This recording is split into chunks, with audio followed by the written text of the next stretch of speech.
दादांच्या भाषणातील विनोद करणाऱ्या आठवणी फक्त राहिल्या.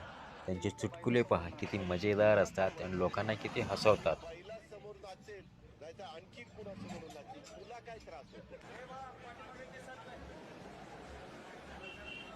आता निसटायचं नाही ना.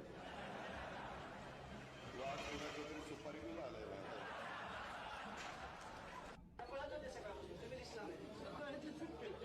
तिनं मला सांगितलं, दादा तू मोठा भाऊ आहेस, तू पळायचं, मी तुझ्या मागे आहे.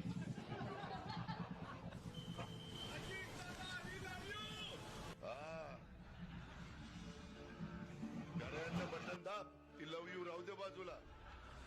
घरी जाऊन बायकोला म्हण love you love you love you. बायको म्हणून आज लईच बिघडलाय गडी. आम्ही नुसती गाणी ऐकतो, कोण म्हटलंय काय म्हणलंय काय घेणं देणं नाही. चांगलं कानाला वाटतं ऐकायचं.